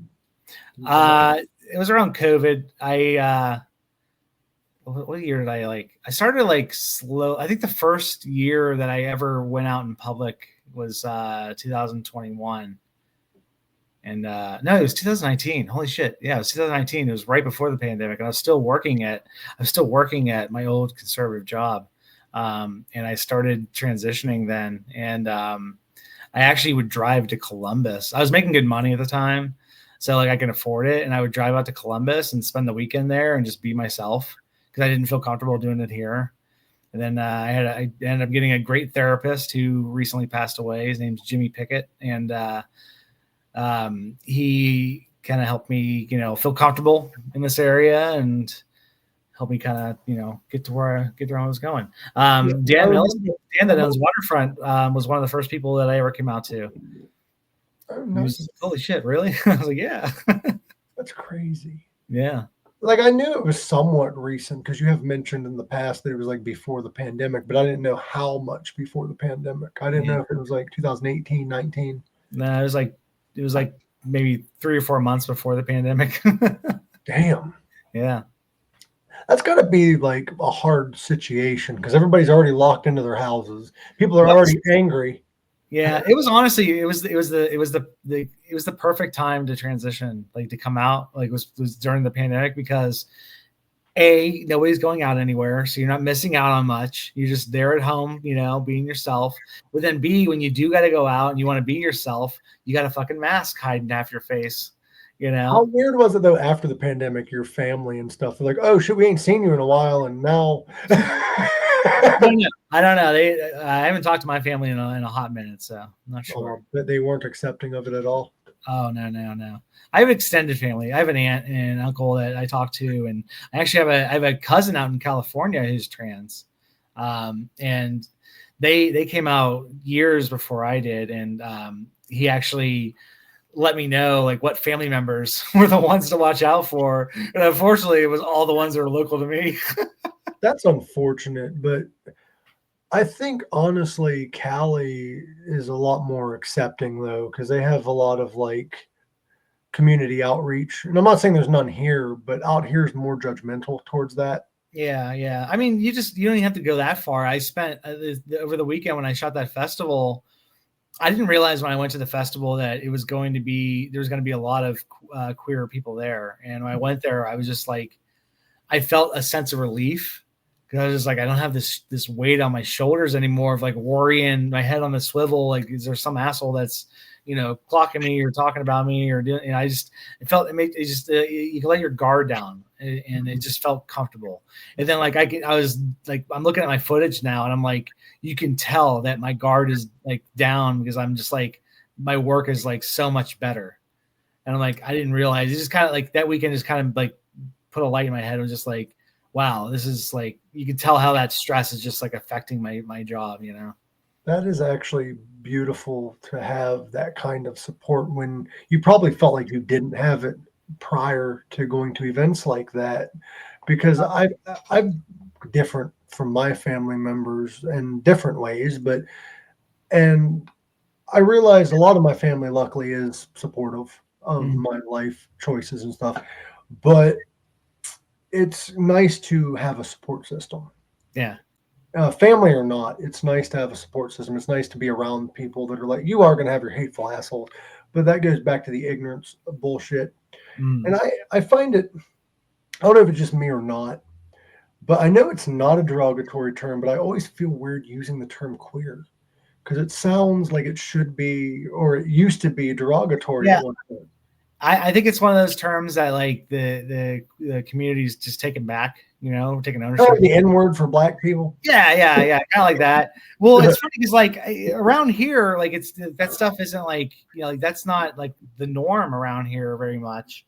Well, it is a little tiny bit, and so like I was in Pittsburgh months ago, and I said out loud in front of other queer people, and I was like, "Oh, we're going to a gay bar." And they're like, it's not a gay bar, it's a queer bar. And I was just like, what? You guys use that word? Like, taking it back. And I was like, oh, now so I use queer all the time. I'm like, this is awesome. I don't mean to be facetious when I say this. I'm saying this right now. This is my comedy coming out. Yeah. But the only thing that would make that more wild is if they looked at you and said, we're going to a faggot bar. Let's go. Yeah. Like, what? Yeah. That word's still painful though. I like to use the word tranny because it makes people feel uncomfortable. And, being a comedian, it's like I always, when I go up on stage, I'm like, I'm gonna do my tranny Trump joke. Like, what's wild to me though, and this is just a weird opinion of mine. I think if we say that you can't say certain words, blah blah blah, you're giving it that power. Yeah. If you use it, there's no, when somebody comes by in a hateful way and says it, it doesn't hurt as much. Then say the N-word. I'm not, no. I'm just saying that I should be able to. No, I'm just kidding. I only say that word when I'm singing in the shower. Oh, okay. Yeah. Or I get really angry in traffic. Oh, Jesus. No, I'm just kidding. No. That's actually an old joke that I saw on Facebook. I'm not even going to claim it's mine. But the thing is, though, is like if you're not being hateful and you're quoting somebody, because I saw people was trying to cancel Joe Rogan because he did say the N-word a couple times on his podcast. And his wasn't calling people that. It wasn't being hateful. He was quoting somebody else. And he felt in the old mindset of might as well say the word because you're just putting it in their head anyway. Yeah, so, I don't know. That's a gray area there. So, I mean, I don't know. I don't personally get offended by any words anymore because we got to take that power back. But there's certain words that I won't say because of how it would make me look, even if I'm not being hateful. Yeah. Like I have a lot of black friends, and we've thrown it at each other in private, but I'm not gonna go out in public and because a lot of people, especially people that I'm friends with, like whether they're gay, they're black, whatever, they just want to be treated like a fucking human being. Yeah. And if I'm gonna be, that's all of us. I mean, that's yeah. So if I'm gonna make fun of somebody of my own and be very like blur the lines of what's okay and what's not. I'm going to do that with any close friend of mine. Yeah. Yeah, I mean, we all just want to be fucking just treated as human beings and just live our lives like everybody else does, you know? I didn't transition to go sneak into fucking women's bathrooms and watch people shit. Like, I want my privacy, you know? And I will say this, women's bathrooms are much cleaner than men. I will say that. Men are fucking dirty people. I don't know. They can't fucking aim. I think that every men's restroom that's like exclusively for men needs to have a little bag with Cheerios in it, and they could take one Cheerio and drop it in the toilet, and then they have something to aim at. Like, that's where you go. You got a game. There's a target for you. You know, I have a resolution for the bathroom issue, right? Mm-hmm. How come most established countries don't have male or female? They don't have segregated bathrooms. So why not just have them all be unisex? Yeah, that would be the idea. I mean, at Waterfront, they do. They have 2 bathrooms that are all gender bathrooms, which is funny too, because like, it's like sometimes I remember like I was sitting at the bar. I was going to shoot a concert there, and I was just like chilling out at the bar before it started. And there was these 2 dudes that came out, and they were like, "Can you believe this all gender bullshit?" And they were like, you know, and I looked over, I was like, "Yeah, can you fucking believe that bullshit?" Like, my thought is why do you give a fuck of the genitalia of the person shitting in the stall next to you? You know, honestly though, if you think about it, like, if guys want to sit on a toilet where some other guy's ass sat on it, that's pretty fucking gay. That's gay. I mean, come on. But I do sit down when I pee, because it's better for your bladder. Is it? Yeah. I didn't know that. Yeah, it's better for your bladder to sit down and pee. It's actually, I find it even gayer to stand at a urinal next to another man. So just don't go in public. Yeah. Somebody shared a meme the other day with me, and it was like trans woman figures out how to use both restrooms at the same time. And like, we were talking about like, how is that possible? And I said, they're probably just rainbowing it over. And they're like, what do you mean rainbowing it over? And I was like, think about it. Like, you're shitting in one toilet, and you're rainbowing it to the other one. That's how you use the 2 bathrooms at the same time. The thing that blurs the line though is, what about the women that have very masculine qualities?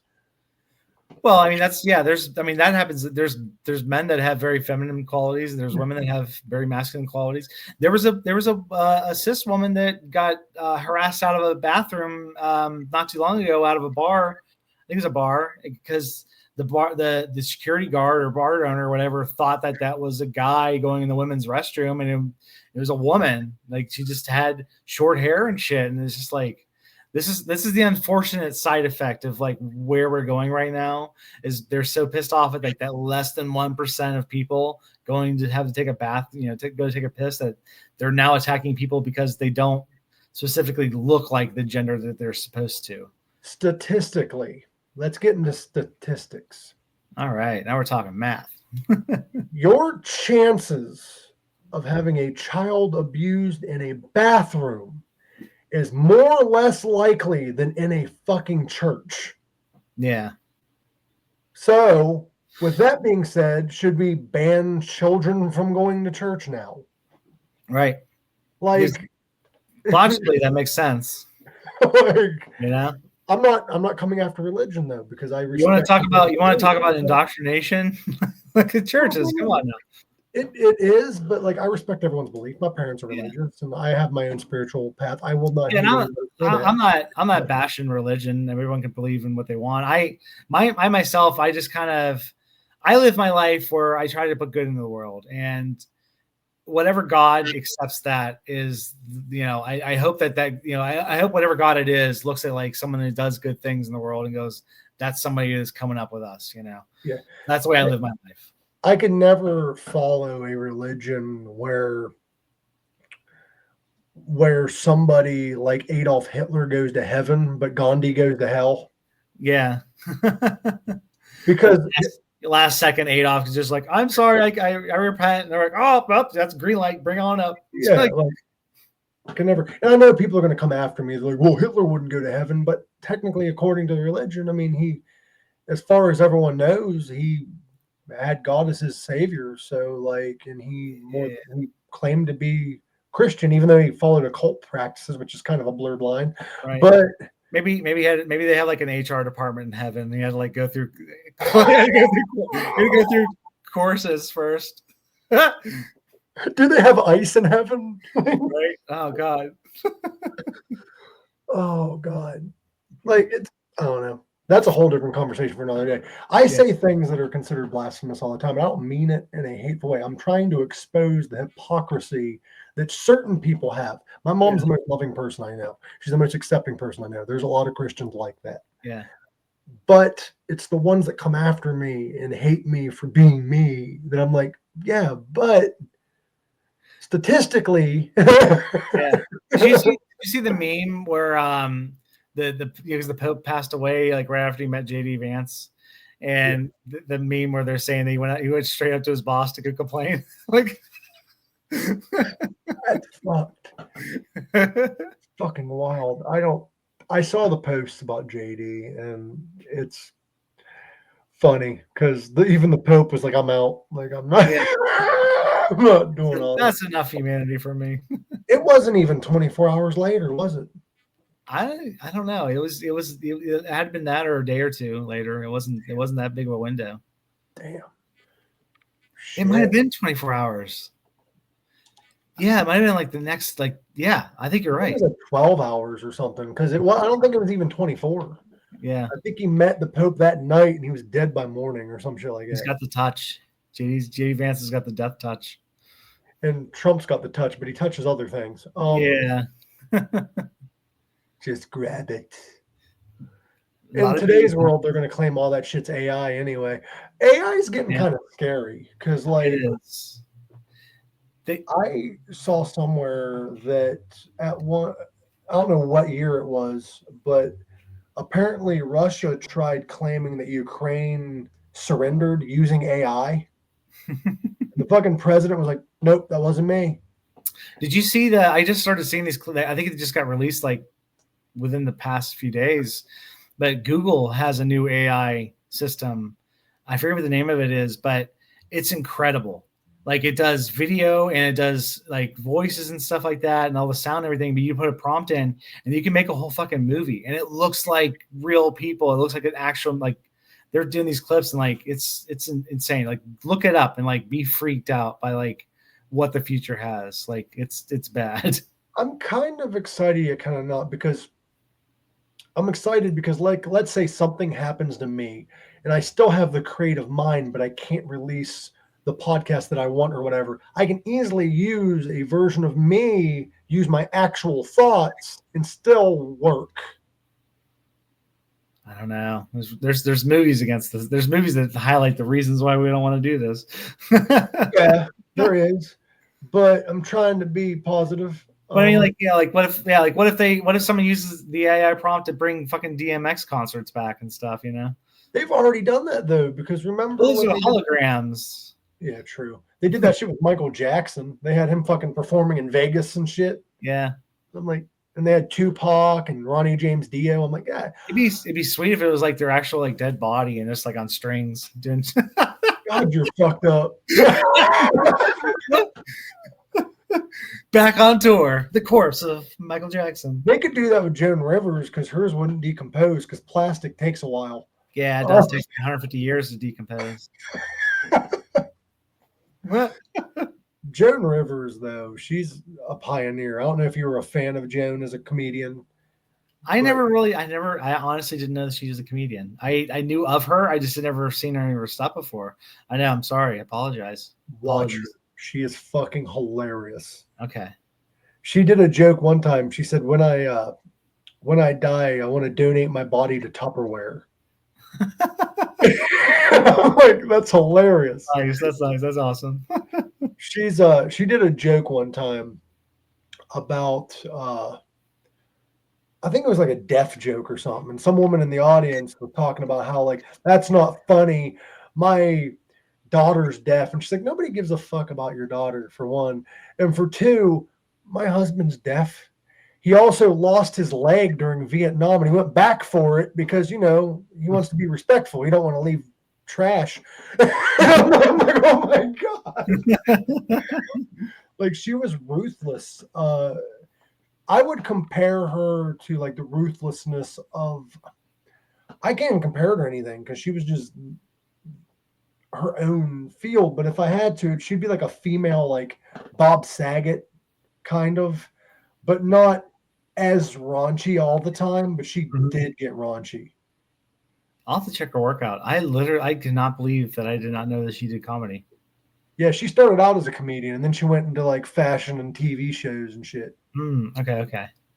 She actually, right before she died, she got in trouble because she did a Holocaust joke on national television. Oh. And they invited her onto the news to apologize. And she's a 1960s, 1970s comedian. So she showed up and they thought she was going to do an apology tour. And she told the news anchor to go fuck herself. She said, "You are a white woman who's like in her 20s." She's like, "I'm an 80-year-old Jewish stand-up comedian whose mother survived the Holocaust. Go fuck yourself." Like, ooh. Hell yeah. Good for her. Like, stick it to the man. But yeah, I loved her comedy. I also like, what's that guy's name? That old comedian that was on SNL that did the Bernie Sanders impersonation. He has a show. I loved his show. Yeah, Curb Your Enthusiasm. Yeah. But I forget his name. I always forget his name too. That is fuck, what the hell is it? Larry David. Larry David. Did you know that RFK Jr.'s wife was his wife in that show? Really? That's RFK Jr.'s wife. If you look at the RFK Jr.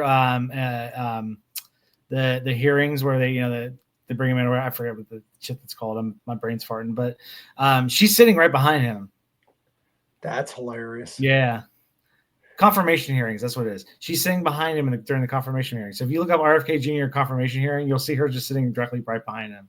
That's got to be embarrassing. Right? Like her face is just like, what the fuck did I marry into? Like,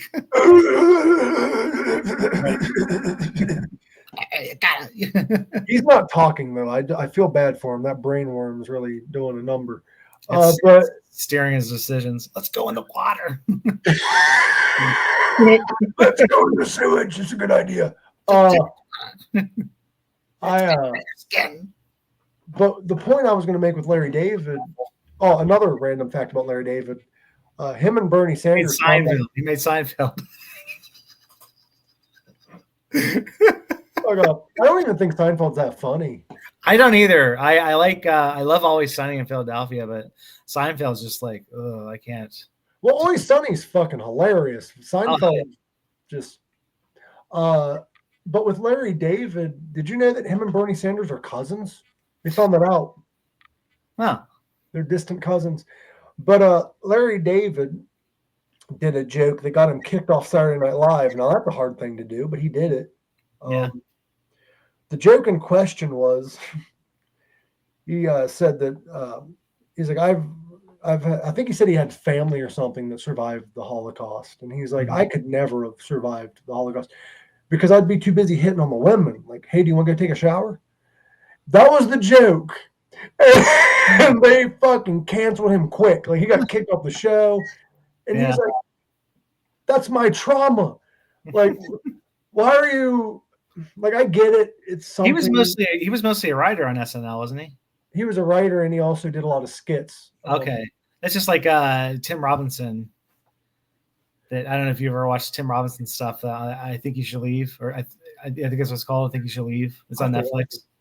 Oh, it's hilarious. He was an SNL writer, and he was in a couple skits. But like from what I've like what he said before, I've seen is that a lot of the stuff that he wrote in Saturday Night Live that was too raunchy for Saturday Night Live, or like the stuff that he shows in his show now. Mm-hmm. But it's so fucking funny. There's like this one that's called Coffin Flop, where it's like him pretending he's like a network. He's like doing a commercial for this show that's called Coffin Flop. It's just like you would know it, but like the bottoms of coffins aren't that strong, and there's just like bodies falling out of fucking coffins over and over again, like rolling down hills and shit. And he's like, he goes, I don't know why people ask why they don't have clothes. I don't fucking know. Like, that's fuck. I need to watch bodies that. falling out of shit paved or shit wall and shit wood and hitting pavement. I'm like, yeah. Look up coffin flop on YouTube when you get off of this. Ever watch Whitest Kids You Know? No, I'm watching it right now. Yeah.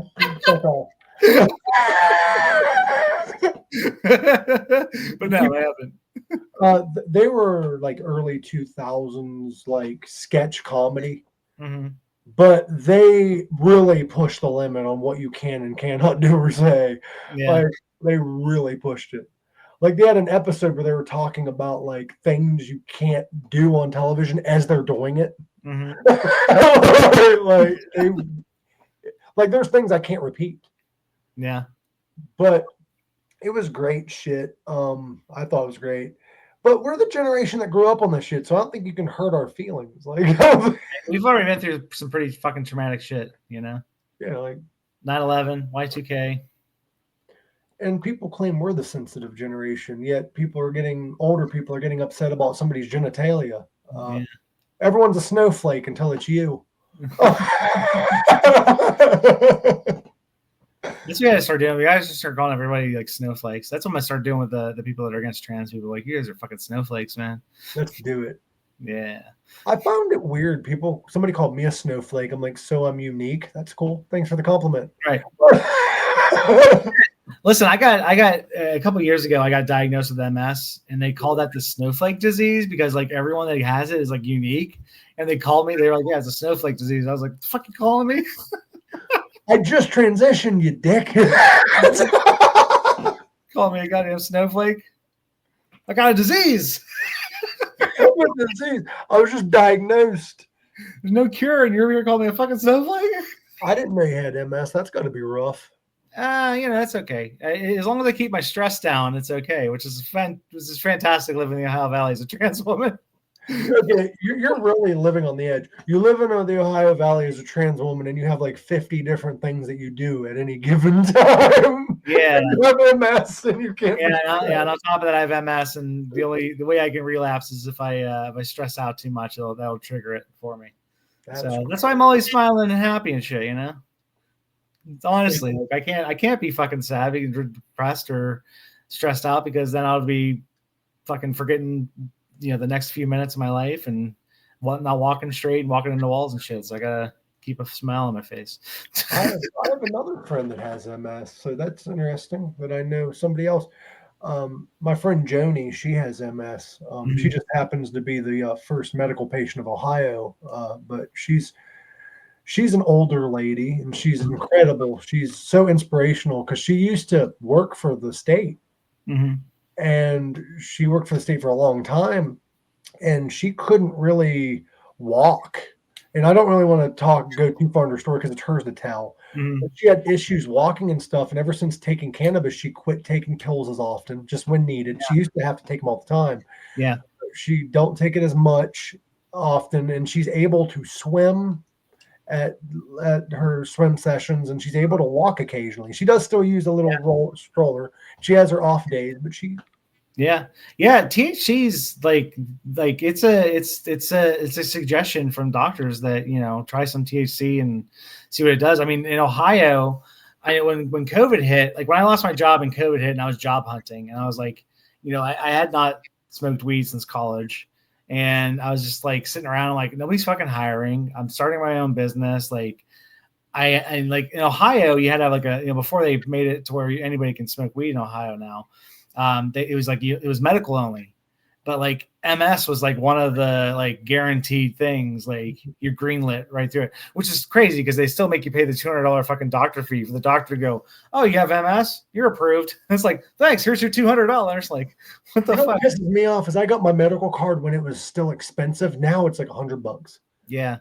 Yeah, it was like $200 for the doctor's visit. Then like you had to pay $150 for the card or something like that. But yeah. I tell you what, like I did relapse. I relapsed during COVID, and that stuff I think did help me out. Like it just helps you chill out and like not fucking stress out as much about stuff, which was helpful for me. It's like when I first got diagnosed, which is kind of, here's a funny story. I got diagnosed when I was working in the news, and I know, like, I started like having numbness on the right side of my body, and I couldn't see it on I lost vision in my right eye one day. And I was running a meeting, and I realized I knew what I wanted to say, but I couldn't speak it. It was the weirdest fucking thing. I felt like it was a bad dream. You wanted to say what you wanted to say, but you couldn't say it out loud. And so I went to the hospital. They, do your spinal tap and do everything else. And they say, hey, you have MS, and, here's what the treatment is, and da, da, da. And right then I was job hunting, and I literally just got out of the hospital. And a week later, I landed the job working for the coal industry as a media specialist. And they made you take like an aptitude test there. And it was like, you had to memorize a bunch of shit and like, take this test and pass it, which was just like, my memory was shot. Like I could have a conversation with you and leave the room and then come back in and then and start the whole conversation over again. It was that bad. 5-second Tom. What's that? Like 5-second Tom from 50. Yeah. It was like 5-second Tom. I was like 10-second Amy. And when I was interviewing the job and they made me take this aptitude test, I got the results back, and they said you tested in like the 90%, that 90% high like percentile or whatever. Like you were up there like in the highest level that they've ever had. And I'm like, I got fucking brain damage right now. Like how fucking stupid are you guys that like somebody with brain damage and memory issues came in and fucking swept it? You guys need a better test. Yeah, y'all need to fucking sharpen your shit up a little bit.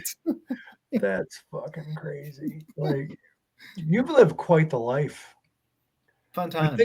I think we need to do another a part 2, because I might have to get off of here soon. Yeah, we're going up on the 2-hour mark now. Oh, I can go for hours. I'm starting to get to the I point. can't. I'm ready to fall asleep now. Well, I'm going to let you go, but go ahead and promote yourself more. I'm going to go ahead and pop up your link, talk about the events you got coming up, whatever you need to promote. Okay. EssingtonCreative.com. Go there. I design websites, photography, videography. I can help you with your projects. And I am doing stand-up this Friday, tomorrow, which is going to be May 23rd. But I'm also doing stand-up at Pride June 14th. Awesome. Bada-boom. I am proud of you and everything that you've done, and I'm proud of the life you've lived. And I hope you come back on soon. Thank you. You're always welcome on. I just enjoy chatting. Yeah. But you have a lovely rest of your night. Thank you for doing this. And everyone, as always, live long, rock hard, and go check out Amy Essington. Woo! Woo! Fun times. Thank you for having me. Of course.